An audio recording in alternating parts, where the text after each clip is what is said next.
Okay,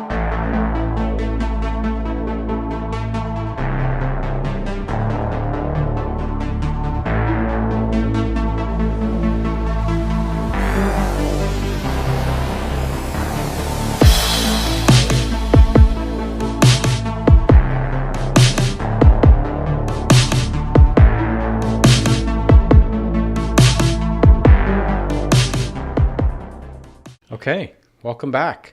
Wing It Podcast, episode 12. GooseDigital.com. Who do we have? Chris O'Neill.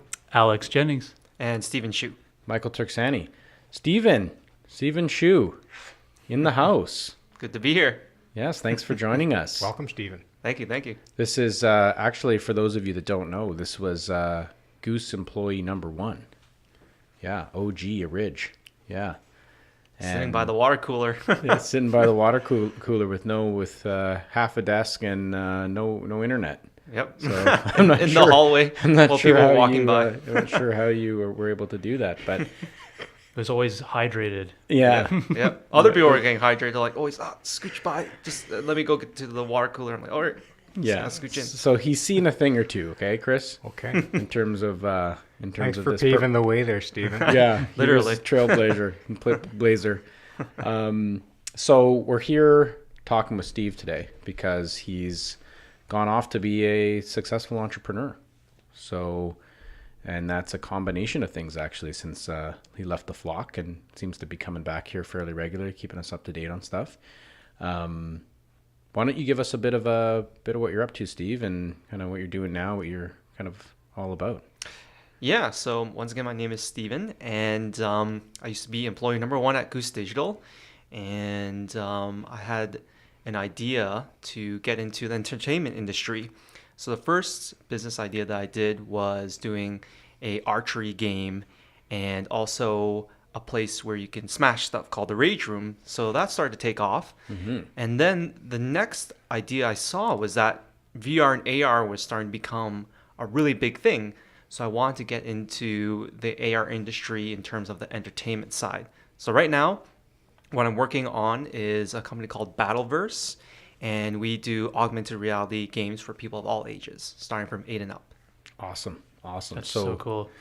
So we'll get into some of the background here, but we thought, what a better way to explore the topic of an innovation budget as part of your marketing program for 2019, and carving off a small budget, or it could be a big budget depending on the size of your org, to look at some of this new technology that's floating around all of us. I mean, we're going to get into some stats about what's happening with AR, but when you think of the AR, VR, AI, machine learning, Bitcoin, I mean, there's a lot of things that are kind of moving that the average business or person isn't always aware of how fast that stuff's progressing.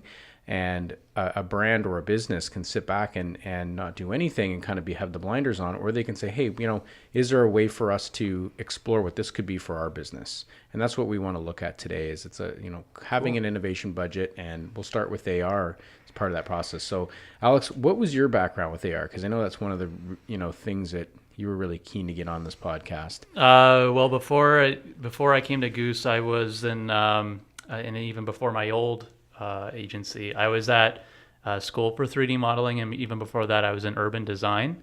Mm-hmm. So we touched on a little bit of AR stuff, and the stuff they were doing, that this was back in like the early 2010s, so I'm sure it's gotten even way above my head and even now, but they were doing things like augmented reality for like planning city streets, like what is this bench going to look like, or you like put on like a Google Glass type of thing. You could see what like lamp posts were going to look like in a new development. It was just crazy, the stuff they were doing.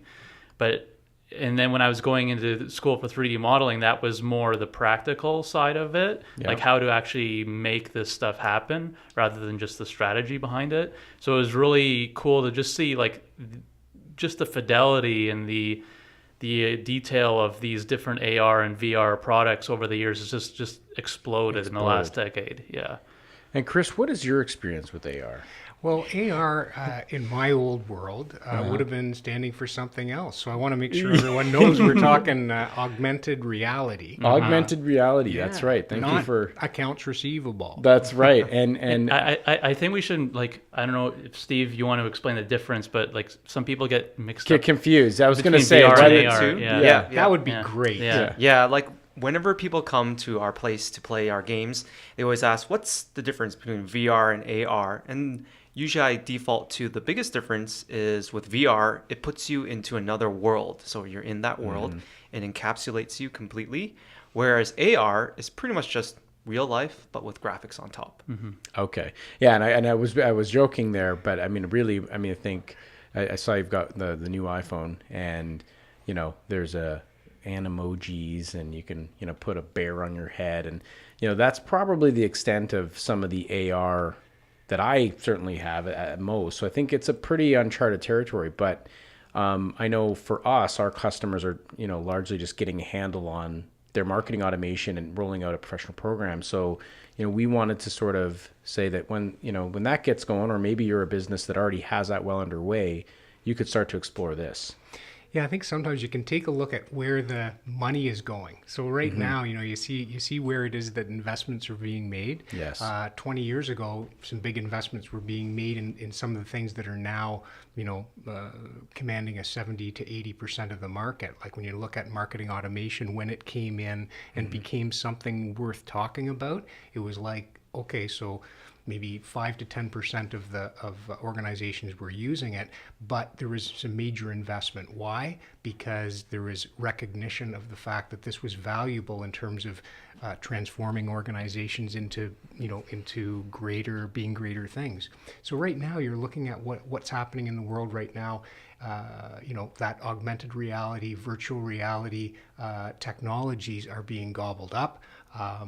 There's no doubt that they are being used currently to a small degree, but again, it's growing and expanding to the point where a guy was with a pretty great and growing organization, decided to go out and invest a whole lot more of his time and so forth in it, like someone like Steven, and it's like things are going well. So I would say, it's something that organizations need to keep an eye on, and maybe they want to do a little exploration around that to sort of understand a little bit more about how it could bring more value to them in their overall strategy. So just to touch on the stats quick, and then we'll we'll push it over to Steve to get into some of the examples, and we discuss those as a group here. By 2022. Yeah, so going from a $1.8 billion market 2 years ago to well into the hundreds, it looks like. So it's a huge growth area. I mean, we all know that. Oh, but we may not all know, but those of you that don't know, Apple and Google and these companies are really betting big. So Steve, why don't you talk about sort of from your perspective, the fact that this is going to be in all of our pockets if it isn't kind of there already, and for businesses, what have you seen in terms of companies approaching you on leveraging the stuff? Yeah, so the technology in terms of the software is getting really ahead of itself. The hardware part is starting to catch up because all these companies like Apple and now even Facebook just announced that they're going to be working on some augmented reality glasses too. Until they can fit a computer into your glasses and be able to see all the graphics, that's when AR will really take off. But for now, right now, it's just in our pockets on our phones. So there are limitations to that, but there are some creative ways around it. So in terms of companies, of what they're looking to do, they are able to use their phone to be, one example is IKEA. They created a furniture app where you can actually just place furnitures around your room to see if that vase or if that chair will work well. And after that, you can just click on the buy button afterwards. So it's very interesting that you can style your home rather than just having to go all the way to IKEA. Now you can just take a 3D model and then plop it right into your room.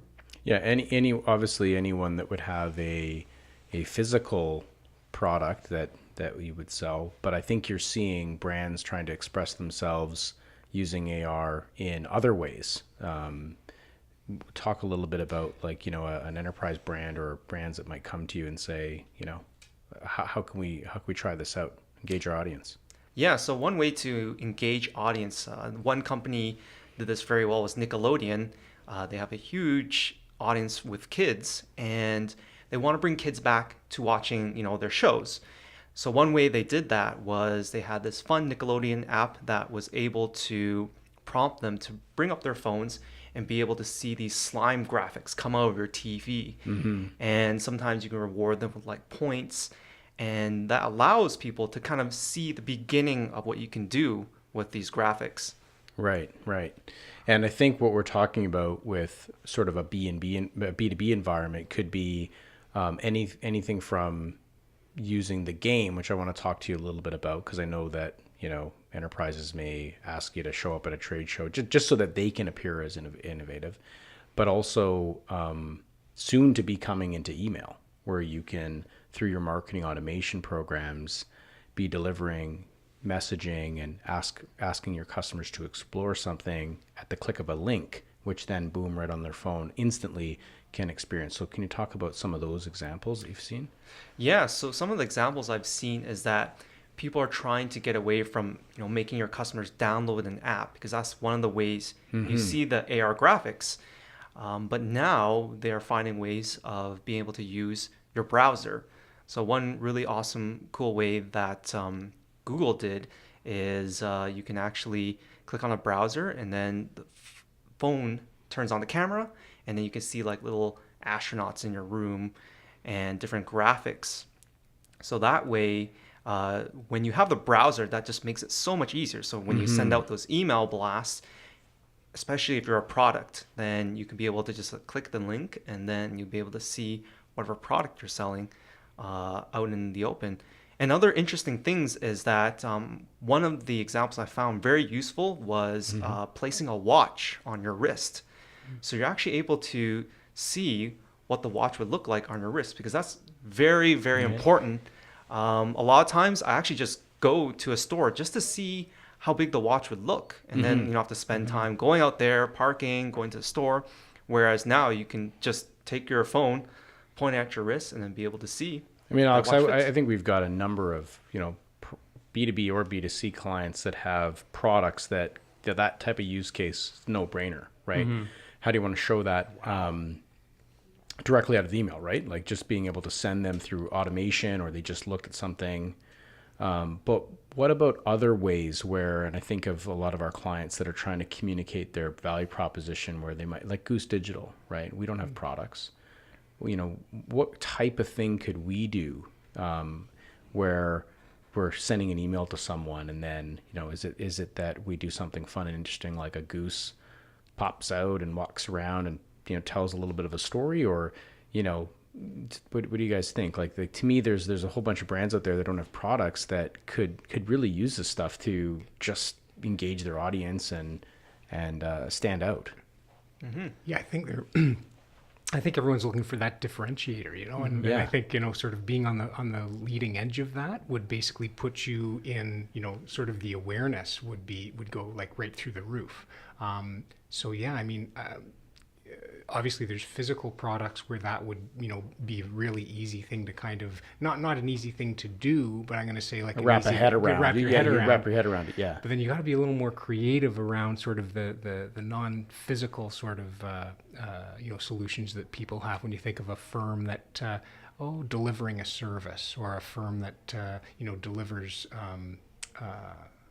programming or something like that. It's like, I guess you just have to figure out, have you worked with any organizations that do like service, and what you would sort of, how they would go about sort of delivering a message to their customers? So one way, this idea just came off the top of my head. So part of Goose Digital, join the flock. Yeah. So then you can have a person like turn it on, and you click on the link, and then you can say, take the best join the flock photo. So then you have all the gooses in the air, and then you take a picture, and then you say, okay, send us a picture, and you get, a free 30-minute consultation on your digital transformation or getting into marketing automation. And the other idea, you just kind of triggered this in my brain. It was like, say if you're trying to attract new talent, right? And I know for some positions it's really difficult, especially for some of the younger talent who really want a specific type of workplace. Yes. You do something like a virtual office tour or something like that, where they could go in augmented reality or VR, and then they could just put on a Google Cardboard headset with their phone, and they could walk through the office and be like, "Wow, this is a really cool environment." That's true. Right. Yep. You can do that videos as well. Like Michael can be like, "Hey, this is our office," and then you introduce the people, walk around. That's So, exactly A what you can do. VR Wing It podcast. Yeah. Oh, that's Put right. the So, camera right in the middle Yeah, here. you can sit in here with Yeah. us Yeah. along the way. I think it's really intriguing. And if you said, we're trying to get a budget carved off for innovation so that companies, if you think of these businesses, I mean, we're in it, right? Especially a guy like you, Steve, that is really, to your point, Chris, right on the edge of sort of this fresh technology that's high growth. And, the average person is sitting here. I mean, even, people like us who are in the space, very hard to wrap a head around. So for businesses that are now one more step removed, they might be in a, type of marketing organization where they do a lot of direct marketing or print, and they're wrapping their head around digital right now, and that's blowing their minds. And then to say, well, AR, but I think that if they said, we should have a level of that as part of our programs to experiment and become familiar with, I could absolutely see this application working across all these channels. So there is a company I know called Metaverse, and they're working on a solution called Print XR, and basically it's bringing any digital print, any type of direct mail campaign that you're doing to life. So what you do is you take your phone, you look at it, and you'll be able to see graphics come on top of it. So you can have a direct mail that opens up to a video, or it opens up your website on the card itself. And that allows you for a whole bunch of different creative ideas to put towards it. Now, how long does it take for a company to, if they said, our listeners, like, what, AR sounds like a great idea. There's a couple different ways that we've explored using it. How long does it take to get something like that example? How long would that take for a company to sort of put down, explore, try something out? Is that a year exercise? Is that a couple months? Like, talk us through a bit about like what a company should expect.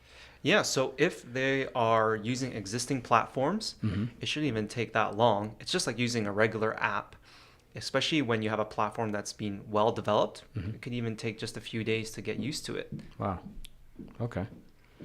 I'm just thinking about the personalization that you could sort of get out of a product like that, where you could really personalize, on top of the level of personalization that we're seeing as being like the standard, like you need to have that We're level. just talking about that. Yeah. Need that personalization anyway. So then to take that additional step to kind of make it not only personal, but, interactive and 3D. I don't know if you guys would remember, there was this long time ago, there is this dancing baby. Okay? Oh yeah. And it was like, that took the world sort of by storm. It was sort of everybody had seen it, but it was like, the point was, it was so like new. Yeah. And I think that, people are so used to opening email, getting the same sort of experience. A lot of them are high, a lot of text. Okay. Yeah. Tired of reading. Something a little bit different might just make the difference between somebody deciding to, to sort of reply yes, or yeah, I'll take that cookie or whatever it is, rather than just another email that just, hits the pile. Same old thing. Yeah. Alex, what do you think? For sure. Like if I open up an email, say from Goose, and it was like, instead of just a big long paragraph, here's a couple blogs, kind of like what we usually do. But instead it was like, click this link and you could see our, 3D Goose on your table or something. Like, I would immediately open that. Like, that's just cool. Even if it's like, and then you could maybe under the Goose have a call to action or something like that. But I would just I could imagine the click rates on that would just skyrocket over your traditional email. So we don't, that would be a great way to see what the impact could be. But I think at the same time, we as a group would get familiar with, well, what is AR? How does it work today? Which is kind of what we're trying to do with this podcast, and focusing on AR as the thing that you could try. But just exposing your brand to ideas that from this new tech, right? That it may not be mainstream. Like, there's not an AR. You have to be doing, levels of, let's say, display advertising or pay-per-click or marketing automation. Well, that doesn't exist right now for AR, right? But trying something puts you in a world where you're going to learn and you'll become educated on that. Steve, what is the are people? I know the Battleverse is kind of like a piece of this. We've been talking so far about just ideas that you can leverage for AR. Do people just say, hey, a great way for us to just learn about this would be to try it. We're doing a trade show. We'd like you to attend that show, or that way we can sort of, through that pre-canned experience, show our audiences and ourselves how AR works.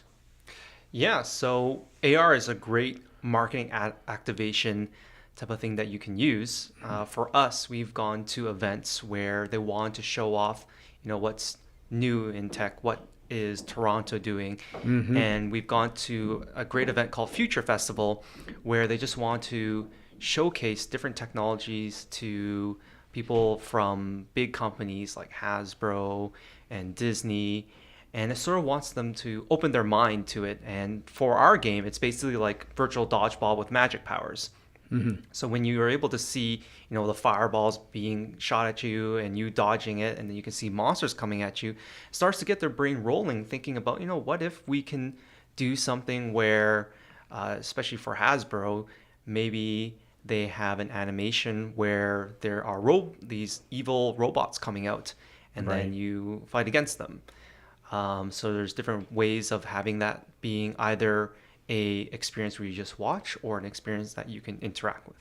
Yeah, lots of applications for a variety of different businesses. But I think this has been great. Not sure if anybody wants to throw anything else on the table, but I feel like I feel like something like AR is better suited to show off like products or showcase something that your company does. Well, like what Steve said, VR is better for taking someone somewhere else.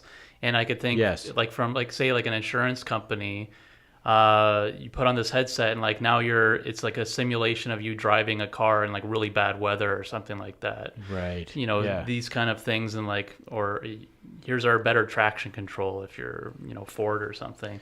Yeah. So like there's you could kind of, or you could even combine those two where you have like one part of the campaign is AR and the other part is VR. So yeah, I mean, I think of even just like, let's use that insurance broker example. I mean, I think if you said your value proposition, maybe they focus heavily on, say, commercial. So one of the things that they offer to their customers and their prospects is a way for them to experience like a flood. So you've got like water dripping, and it's just, you just sort of like hold it up against any one of your walls in the office, and you just see this flooding all over the place and pooling everywhere. And again, it's just a way to sort of drive engagement, and that would be an example of one that's a non-product, totally service oriented. It's an experience, right? A baseball coming through your front window, if it was more of a personal lines example, where it smashes through, and just things like that are possible now with this type of technology. Well, I think the real thing too is like innovation. I think companies that are truly sort of committed to staying in business are taking some of their marketing budget and some of their operational budget, and they're putting it toward, innovation. And I think innovation is just one of those things that sort of the top tier of organizations are doing. And if you're not doing that, got to think about it, because you got to be sort of aware, the edge, a little bit aware of what's out there, coming. Right? Yeah. Well, right on. Thanks, Steve. No problem. Thanks, Steve. Thanks for having me. Thanks. Yeah, that was really great, and we'll have you on again. Awesome. All right. Peace. Great. Well, if you like today, please like and subscribe and favorite the podcast. Throw us a review if you're on any of the platforms that support that, and head over to goosedigital.com/blog to see our podcast and learn more. Thanks.